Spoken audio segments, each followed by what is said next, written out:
अस्सलामुअलैकुम everyone, I welcome you all here. आज हम पढ़ने जा रहे हैं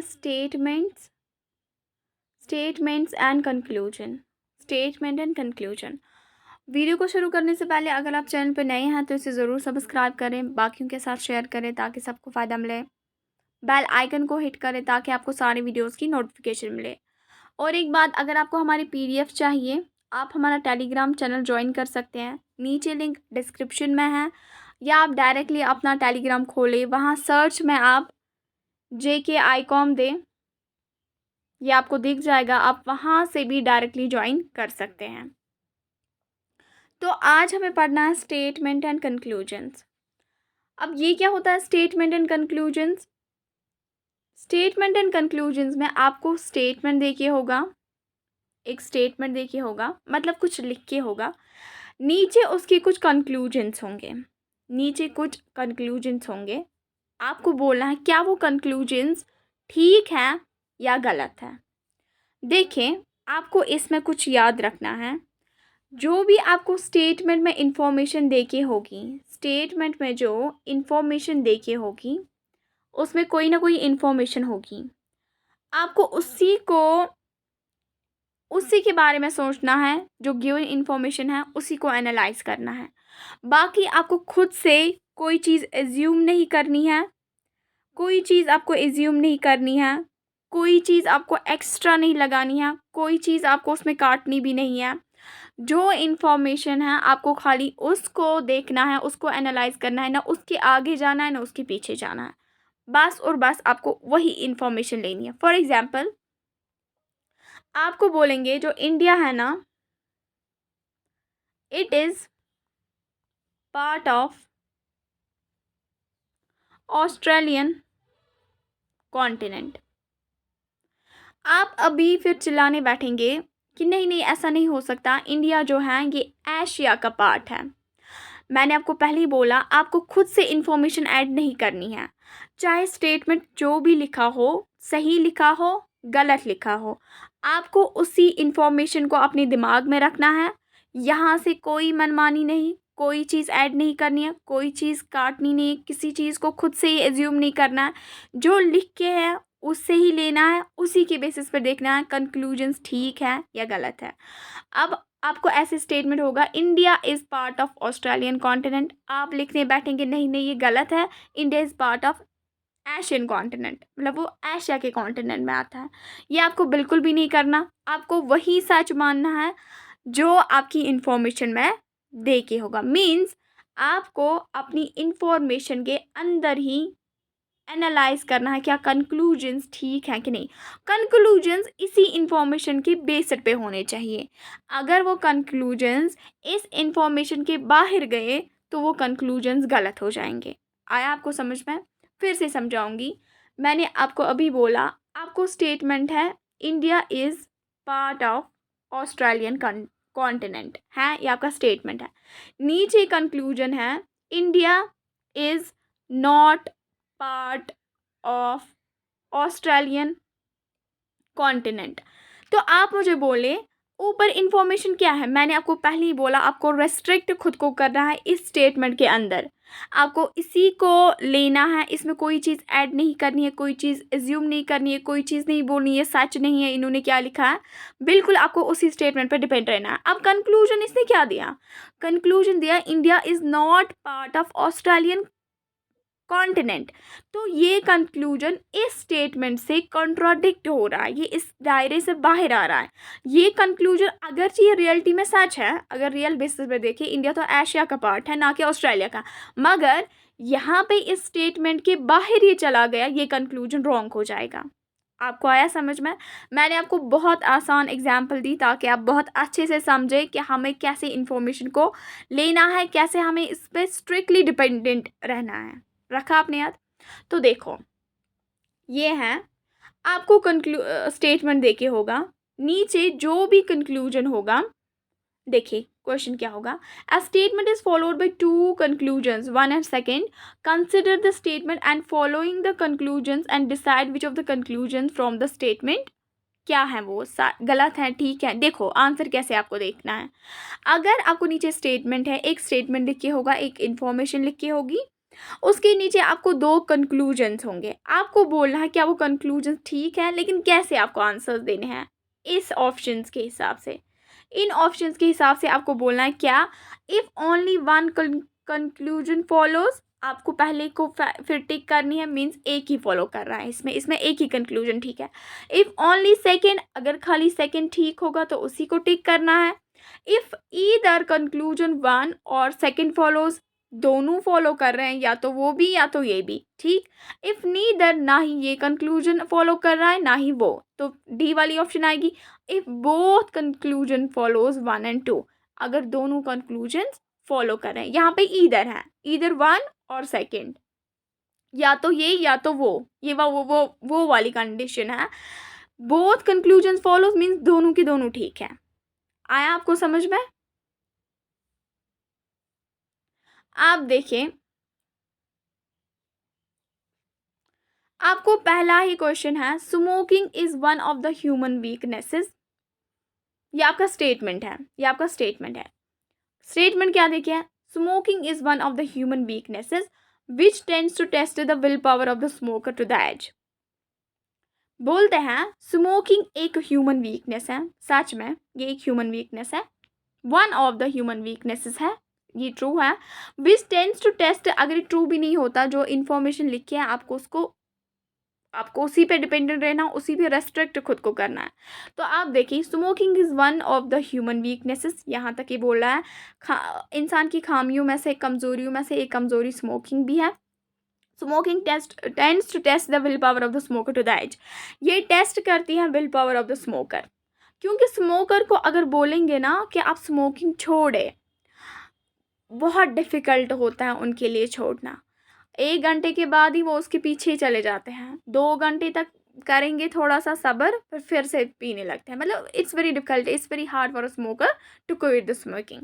तो आप नीचे कंक्लूजन्स को देखिए, आपको आंसर इसके हिसाब से देना। If only one conclusion follows, second follows, either one, या तो पहला या तो दूसरा फॉलो करेगा, नीदर, ना ही तो पहला ना ही तो दूसरा, बोथ, दोनों फॉलो कर रहा है। देखिए कंक्लूजन है आपके पास, it is very difficult for the smoker to give up smoking even if they want. बोलते हैं ये बहुत ही डिफिकल्ट है स्मोकर के लिए स्मोकिंग को गिव अप करना, अगर वो चाहे भी। मतलब अगर उनको बड़े भी नसीहत करते हैं आप स्मोकिंग को छोड़े, बुरी बात है, बाकी सब मोहल्ले में नसीहत करते हैं, लेकिन उनके लिए बहुत डिफ़िकल्ट होता है, बातों तक महदूद होती हैं, प्रैक्टिकल बेसिस पे उनको ये बहुत डिफ़िकल्ट लगता है स्मोकिंग को छोड़ना। Human beings have other weaknesses as well, आप खुद से ये आंसर दें। देखिए अगर आप पहली वाली ऑप्शन देखेंगे ना, पहली वाली ऑप्शन, वहाँ पे क्या है, पहला वाला conclusion, it's very difficult for a smoker, यही तो बोल रहा है ना। आप देखिए इसी में है ना ये conclusion, which tends to test the will power of the smoker. Will power यहाँ पे क्या है, यहाँ पे उसका मतलब है ability to control one's actions, मतलब एक स्मोकर किस हद तक एबल है, या कितनी कोशिश वो कर सकता है कि वो अपनी स्मोकिंग को गिव अप कर सके, कितनी भी कोशिश करे वो उसके पीछे ही लगता है, अगर वो छोड़े भी तब भी बहुत टाइम लगता है, बहुत डिफिकल्ट होता है। तो यही हमारा कंक्लूजन बोलता है, it's very difficult for the smoker to give up smoking if they want, अगर वो चाहे भी तब भी ये डिफिकल्ट है। उन्होंने डिसाइड कर लिया कि आज से नहीं पियेंगे, आज से स्मोकिंग नहीं करेंगे, तब भी ये डिफिकल्टी है। आसान है बोलना, लेकिन it's very difficult to quit the smoking. तो पहला कंक्लूजन तो ठीक है, ये तो इसी में है, ये तो इसी में। दूसरा आपको बोलता है human beings have other weaknesses as well, human beings को और भी वीकनेसेस है। क्या ये इसमें से निकलता है? आप ऊपर ही देखिए, आपका क्वेश्चन क्या बोलता है, smoking is one of the human weaknesses. आपको क्वेश्चन बोल रहा है ऊपर, smoking is one of the human weakness, means human weaknesses बहुत सारी हैं, उनमें से एक, वन ऑफ द हुआ ना एक, उनमें से एक स्मोकिंग है। तो यहाँ पे कंक्लूजन में है human beings have other weaknesses as well. ये एब्सोल्युटली ट्रू है, क्योंकि हमारी पहली हिट लाइन दे रही है, हमारा पहला स्टेटमेंट दे रहा है ये यहाँ पे, is one of the, means अगर ये खाली ह्यूमन वीकनेस एक ही होती स्मोकिंग, तब लिखा होता स्मोकिंग इज ह्यूमन वीकनेस, मगर इन्होंने लिखा है smoking is one of the, means human weaknesses बहुत सारी है, उनमें से एक स्मोकिंग है। नीचे देखे हैं human beings have other weaknesses as well. So this conclusion is also true.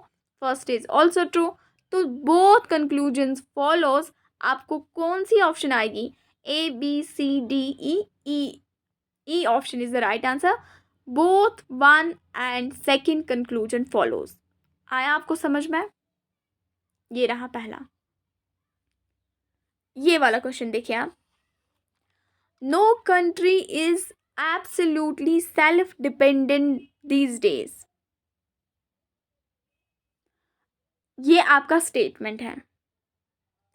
आपको कंक्लूजन्स दो हैं. आपको बोलना है इनमें से कोई ठीक है कि कोई भी नहीं ठीक है, कि दोनों ठीक हैं कि दोनों गलत हैं. वही आपको बोलना है.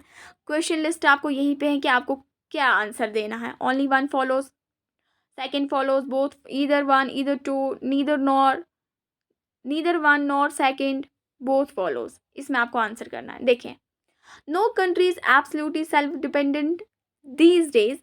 बोलता है कोई कंट्री 100% सेल्फ डिपेंडेंट नहीं है. मीन्स कोई दुनिया में ऐसी कंट्री नहीं है जो 100% अपना सारा, चाहे उसको मटेरियल के लिए कुछ चाहिए, इंडस्ट्रीज के लिए कुछ चाहिए, वर्कर्स चाहिए, कैपिटल चाहिए, जो भी उसे चाहिए, रिसोर्स चाहिए, मिनरल चाहिए, उसको 100% अपने पास ही हो.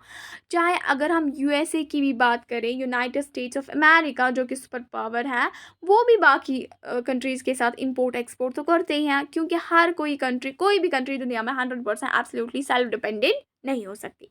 ये आपका स्टेटमेंट है, रखा आपने याद. इसको आपको लेना है. अब इसी के बेसिस पे आपको, इस स्टेटमेंट को बेसिस पे आपको बोलना है कंक्लूजन ठीक है या गलत है. It is impossible to grow and produce all that a country needs. आपको बोला गया है, पहला ही कंक्लूजन है, it's impossible to grow and produce all that a country needs. ये तो पहला सीधे ही ठीक है. ऊपर पे बोल रहा है no countries absolutely self dependent. कोई 100% सेल्फ डिपेंडेंट नहीं है. नीचे यही बोल रहा है कि it's impossible to grow and produce all that a country needs. क्योंकि ये पॉसिबल नहीं है कि जितनी भी इनको प्रोडक्ट्स चाहिए वो अपनी ही कंट्री में बना सके. हर कोई दुनिया में, हर कोई कंट्री इंपोर्ट एक्सपोर्ट तो लगाती है. आप देखिए, ये स्टेटमेंट बिल्कुल इससे निकला है, ये कंक्लूजन बिल्कुल इस स्टेटमेंट से निकला. पहला तो ठीक है. दूसरे को एनालाइज करेंगे. Countries man in general have become lazy. बोलते हैं कंट्री के जो लोग हैं वो लेजी बन गए हैं. ये बिल्कुल भी इस स्टेटमेंट के साथ मैच नहीं होता. This is wrong. इसका मतलब ये नहीं है कि कंट्रीज डिपेंडेंट है, इंपोर्ट एक्सपोर्ट करती हैं इसलिए कि उनके जो वर्किंग क्लास पीपल हैं या आम कॉमन पीपल हैं वो लेजी बन गए, इसके लिए इंपोर्ट एक्सपोर्ट होता है. नहीं, स्टेबिलिटी के लिए इंपोर्ट एक्सपोर्ट होता है. क्योंकि हर कंट्री 100% प्रोडक्ट्स नहीं बना सकती. तो सेकंड कंक्लूजन बिल्कुल इससे कंट्राडिक्ट करता है. तो इसमें क्या आंसर आया? Only one conclusion follows. Only first conclusion follows. आप देखिए आंसर क्या आएगा आपको. A option. If only conclusion one follows, this is the right answer for the second question. रखा आपने याद. अब आप ये देखिए. The increasing population of our nation will lead to depletion of many essential resources. आपको इस पे ध्यान देना है. आपको बोला गया है जो increasing population of our nation है ना, उससे depletion of many essential resource का हो जाएगा. देखिए, इन्होंने बोला जितनी पॉपुलेशन बढ़ेगी उससे हमारी रिसोर्स भी कम हो जाएंगे. सच बात है. आप देखिए, अगर आपके पास कंट्री के पास एक लिमिटेड बाउंड्रीज होती है, इंडिया की बात करेंगे, ऐसे ऐसे हम क्यों नक्शा बनाते हैं, ये इंडिया है, ये इंडिया है. हम क्यों बोलते हैं कि ये इंडिया है ऐसे? क्योंकि ये इसकी बाउंड्री तय है, ये इससे आगे नहीं जा सकता, इससे आगे नहीं जा सकता. तो इंडिया में इतना लैंड है ना, इतना लैंड, इसमें वाटर बॉडीज़ हैं, जो भी हैं. अब जितनी जितनी पॉपुलेशन इंक्रीज होती जा रही है, आप देखिए लैंड पर भी प्रेशर पड़ रहा है ना. दिन ब दिन ये लैंड कम होती जा रही है, कम होती जा रही है इन द सेंस, अभी 10 लोग रह रहे थे इंडिया में, अभी करोड़ की आबादी हो रही है. तो आप देखिए फ्लैट्स बनाए जा रहे हैं, 10 फ्लोर्स के, 15 फ्लोर्स के, 30 फ्लोर्स के फ्लैट्स में लोग रहने लगे. पहले दूर दूर रहते थे, एक जगह एक कनाल पे एक, फिर दूर जगह पे दूसरा बंदा रहता था. लेकिन अब क्या हो रहा है, अभी बड़े बड़े बिल्डिंग्स बन रही है, उसमें से लॉजिंग पे लोग कमरे लेते हैं ताकि हम अकोमोडेट खुद को करें. मीन्स रिसोर्सेस कम होते जा रहे हैं।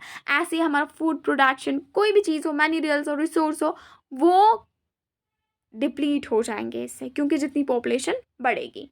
देखिए अब कंक्लूजन है आपके पास, population of our nation can be controlled. आप पहले ही देखें, ये बोल रहा है इंक्रीजिंग पॉपुलेशन से रिसोर्सेज पे इफेक्ट हो जाएगा। अब कंट्रोल की बात कहाँ से आई?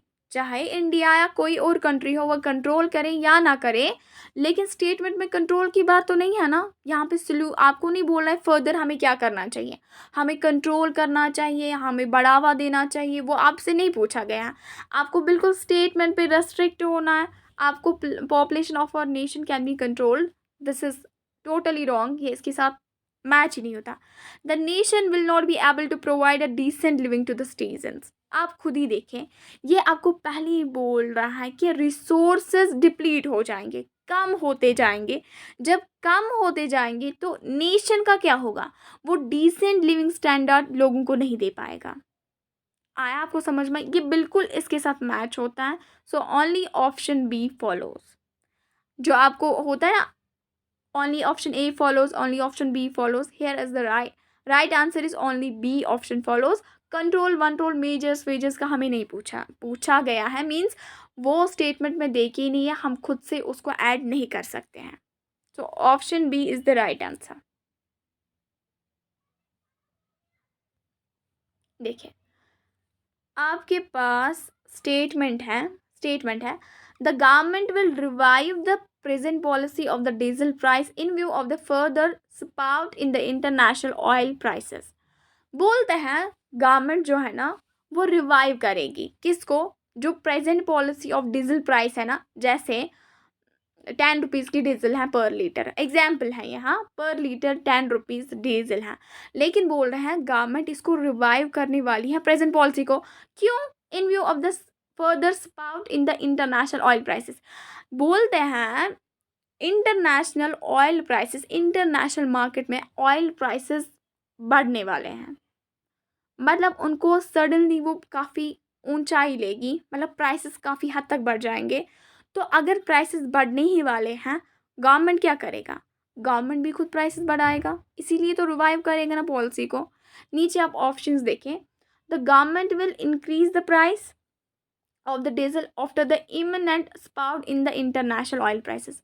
आपको ऊपर भी बोल रहा है कि spout of international price means increase हो रहा है इंटरनेशनल प्राइसेस, इंटरनेशनल मार्केट में डीजल का प्राइस बढ़ रहा है।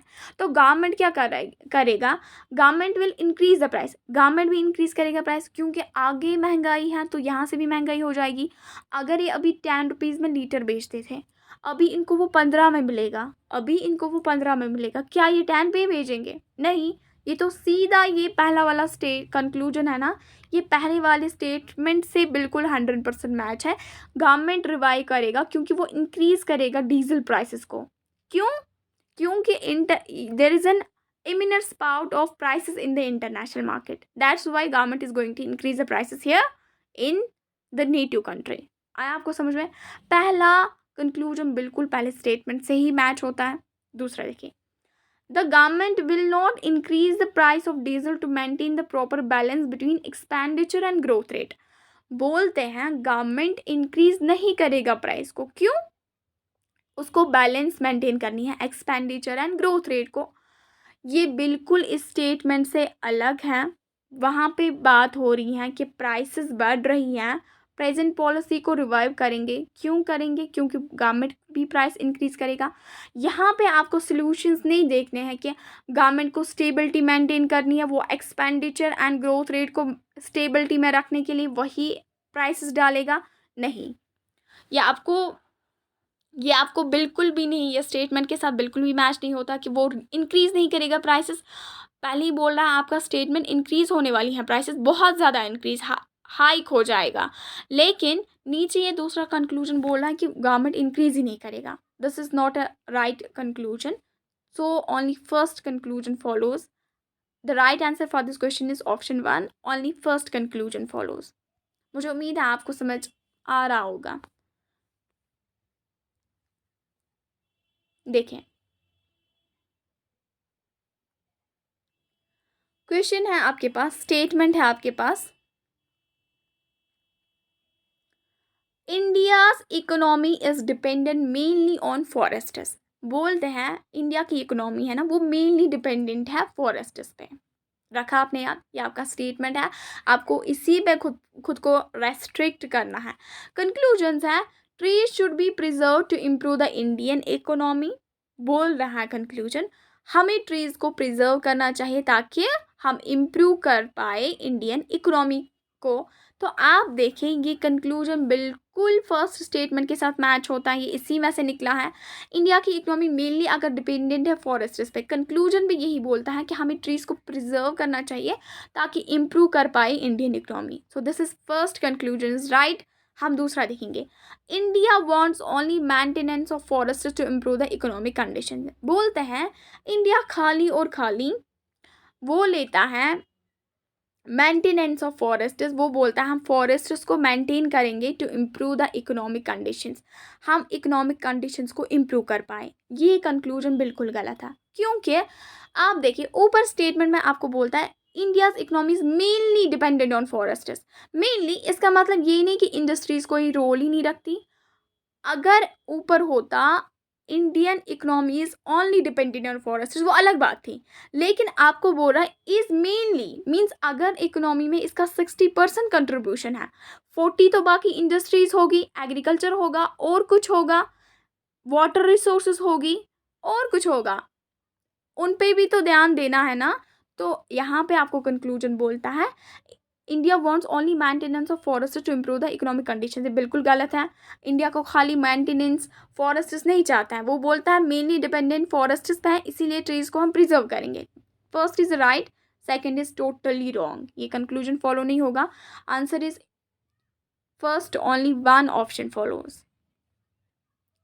आप यहाँ देखें, this world is neither good nor evil, each man manufactures a world for himself. बोल रहे ये दुनिया ना बुरी है ना अच्छी है, हर कोई बंदा अपनी तरफ से अपनी दुनिया को बनाता है, और ये ट्रू भी है। आप देखें मतलब किसी को लगता है लाइफ बहुत बोरिंग है क्योंकि वो टेंशन सिचुएशन में ही हमेशा रहता है, नेगेटिव थॉट्स में ही हमेशा रहता है, तो उसे दुनिया बिल्कुल बुरी बुरी जगह लगती है। किसी को दुनिया बहुत अच्छी जगह लगती है, अपनी लाइफ अच्छी लगती है, क्योंकि अगर उसको मुश्किलें भी आ जाए वो पॉजिटिव वे में सोचता है, नहीं कोई बात नहीं, हो जाएगा, ये एग्ज़ाम टफ है, मैं मेहनत कर लूँगा, हो जाएगा, मीन्स पॉजिटिवनेस होती है किसी को, वो हर लम्हे को अच्छा पाता है। तो आप देखें, some people find this world quite good, ये तो बिल्कुल ठीक है क्योंकि यही बोल रहा है ना, this world is neither good nor evil, ना ये बुरी है ना ही अच्छी, ये आप पे डिपेंडेंट है, ये आप पे डिपेंडेंट है, आप कैसा पाओगे। Some people find this world quite good, some people find this world quite bad. तो आधों को ये अच्छी लगती है, आधों को ये बुरी लगती है, ये सच है, क्योंकि कोई इंसान ऐसा होगा जिसको पॉजिटिवनेस होगी, हर वे में वो पॉजिटिवनेस ढूंढेगा। कोई ऐसा इंसान होता है जो छोटी छोटी बात को इतना बड़ा बनाता है कि वो उस टेंशन से निकलता ही नहीं है, तो वो इस दुनिया को बिल्कुल बुरा पाता है। सो बोथ कंक्लूजन्स फॉलोज, दोनों कंक्लूजन्स फॉलो हो रहे हैं।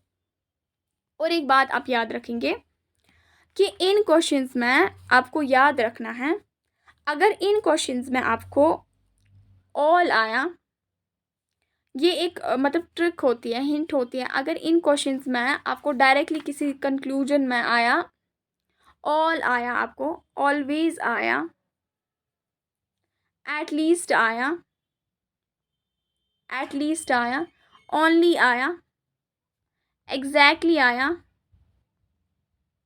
एंड सो ऑन, इनको आप ज़बानी याद रखेंगे, all, always, at least, only, exactly, तो वो कंक्लूजन इनवैलिड माना जाता है, वो वीक करता है उस कंक्लूजन को। All, always, at least, only, exactly, इन सब चीज़ों से अगर ये आपको कंक्लूजन में दिखे किसी जगह कि ये वर्ड वहाँ पे इस्तेमाल हुआ है, वो डायरेक्टली एलिमिनेट हो जाएगा, क्योंकि इनसे एक कंक्लूजन इल फॉर्म में चला जाता है, वो इनवैलिड बन जाता है। ये एक ट्रिक होती है, अगर कंक्लूजन में ये हुआ, आपको ढूंढने की ज़रूरत नहीं, ये स्टेटमेंट के साथ मैच होता भी है कि नहीं, वो डायरेक्टली एलिमिनेट हो जाएगा।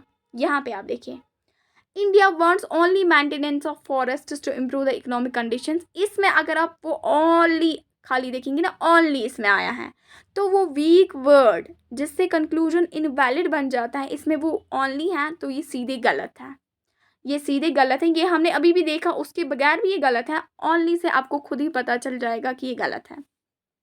जैसे मैं आपको एग्जाम्पल दूंगी कि एशियन कंट्रीज जो है ना, एशियन कंट्रीज वो ट्राई कर रही हैं हम अपनी इकोनॉमिक कंडीशंस को इम्प्रूव करें या इंडस्ट्रियल सेक्टर को इम्प्रूव करें। फिर मैं आपको बोलूँगी India is the only Asian country, India is the only Asian country which is trying to improve its industrial sector. अब मैंने क्या बोला, इंडिया खाली वो एशियन कंट्री है, ओनली आया ना, ये सीधे गलत हो जाएगा, ये सीधे गलत हो जाएगा। क्योंकि मैंने आपको बोला अगर ओनली होगा, ऑलवेज होगा, एटलीस्ट होगा, एग्जैक्टली होगा, इनसे एक कंक्लूजन इनवैलिड हो जाता है, वो वीक हो जाता है, उससे कंक्लूजन वीक पड़ जाता है और वो डायरेक्टली एलिमिनेट हो जाता है, उसको देखने की ज़रूरत नहीं पड़ती है। तो ऐसे ही आपको स्टेटमेंट और कंक्लूजन्स को देखना है।